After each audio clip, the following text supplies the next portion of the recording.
before the age of dinosaurs. Before the Titans, we think we know, there was a monster so powerful, it crushed bones with every single bite. Meet Gorynychus, apex predator of the Permian world, a creature that ruled the earth long before T-Rex ever existed. Welcome back to our channel, where today we're diving deep into a time before dinosaurs, a world ruled by a completely different kind of monster. This is the story of Gorynychus, the bone-crunching king of a lost world.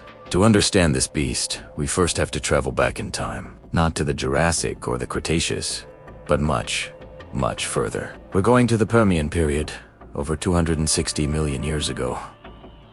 Imagine a world you wouldn't recognize. All the continents we know today were fused into one colossal supercontinent called Pangaea.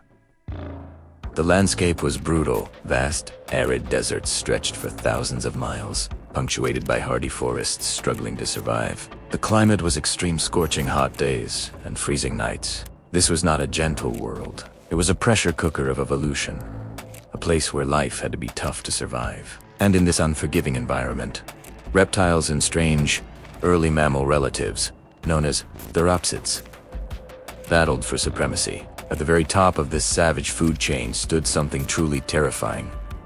It wasn't a dinosaur, it was Gorynychus. So what exactly was this creature? Gorynychus was a giant theropsid. Now, that term might not sound familiar, but it's crucial. Theropsids are part of a group called synapsids, which are the ancient ancestors of all mammals, including us. So, while it looked like a reptilian nightmare, Gorynychus was actually on a distant branch of our own family tree. But don't let that fool you into thinking it was anything less than a monster. Let's look at the anatomy of this predator. Fossil discoveries, primarily from the Kirov region of Russia, have given us a stunning picture of what it was like. Gorynychus had a massive, heavily built skull. This wasn't a delicate, sleek head. It was a battering ram. Its eyes were set deep in the skull, giving it a menacing, focused gaze. And then, there were the teeth. Unlike the steak knife, serrations of many dinosaurs, Gorynychus had deep-set, blade-like canines that were almost like fangs. Combined with powerful molars further back, this combination of teeth, along with its incredibly strong jaw muscles, pointed to one purpose, and one purpose only: absolute destruction. The name Gorynychus itself is a clue. It comes from Gorynych, a dragon-like beast from Slavic mythology, known for its ferocity and multiple heads. While our prehistoric monster only had one head, the name fits perfectly. It was a dragon of its time. What truly set Gorynychus apart from other predators of its era was its bite. It was a specialist, a master of a technique known as osteophagy, which is the scientific term for eating bones. Many predators of the past and present are content to slice off flesh and leave the skeleton behind. Not Gorynychus. Its jaws weren't just for killing. They were for processing. The fossil evidence is clear. Paleontologists have found the remains of its prey with bones that were clearly broken and crushed, not just bitten. The teeth of Gorynychus were robust, built to withstand the extreme pressure needed to shatter bone. Biomechanical models of its skull showed that its jaw muscles were anchored in a way that maximized raw, crushing force. Think of it like a hydraulic press. This ability was a massive evolutionary advantage. In the harsh, resource-scarce environment of the Permian, you couldn't afford to be wasteful. By consuming everything: the meat, the organs, the marrow, and the bone itself, Gorynychus extracted every last calorie of energy from its kills.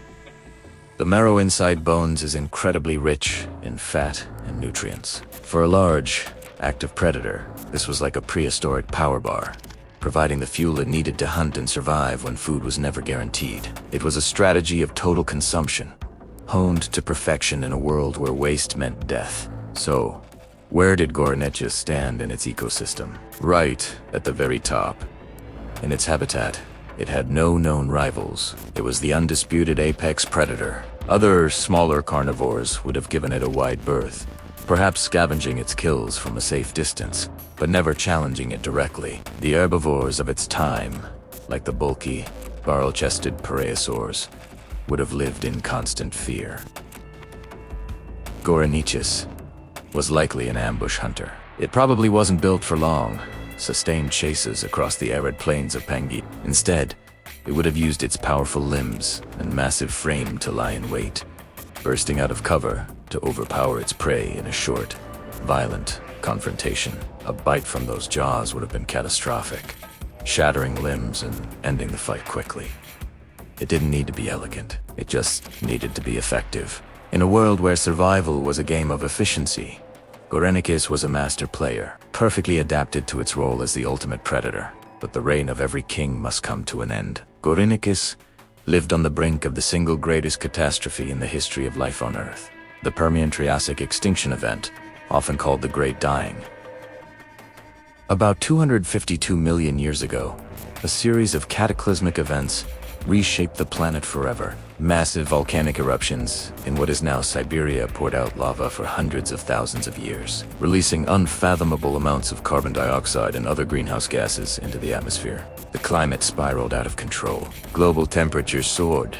The oceans became acidic and starved of oxygen, and ecosystems across the globe collapsed. The scale of this extinction is difficult to comprehend. Over 90% of all marine species and 70% of all terrestrial vertebrate species vanished. Entire forests died off. The world became a toxic, barren wasteland. In the face of such a global disaster, being an apex predator meant nothing. Your strength, your powerful jaws, your perfect adaptations, they were all useless when the very air you breathed and the food you ate disappeared. Even the mighty Gorynychus, the bone-crushing monster of the Permian, could not escape what was coming. It, along with most of the life it knew, was wiped from the face of the earth.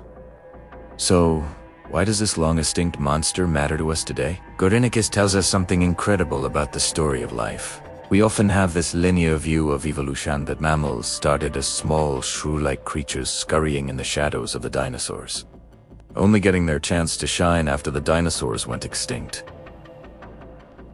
Gorynychus shatters that idea. It shows us that long before the dinosaurs rose to dominance, our own distant ancestors, the theropsids, had already produced their own apex predators. Mammal relatives once ruled the earth. They were the giants, the killers, the monsters. Life on this planet isn't a straight line. It's a series of incredible experiments, with different groups rising and falling. Gorynychus was part of an evolutionary dynasty that proved our lineage didn't start small and weak. We once ruled as monsters. In the end, Gorynychus is more than just a fascinating prehistoric predator. It's a powerful lesson, a reminder that dominance is always temporary. No matter how powerful, how perfectly adapted, or how invincible a creature may seem, the planet can change in an instant. Even the mightiest rulers can vanish, leaving behind only fossilized bones and a warning for the future. What do you think? If the Great Dying had never happened, could Gorynychus and its kin have held off the rise of the dinosaurs? Could we be living in a world descended from these theropsid giants? Let me know your thoughts down in the comments, and if you enjoyed this journey into deep time, don't forget to crush that like button, subscribe to the channel, and hit the notification bell for more forgotten monsters. Thanks for watching.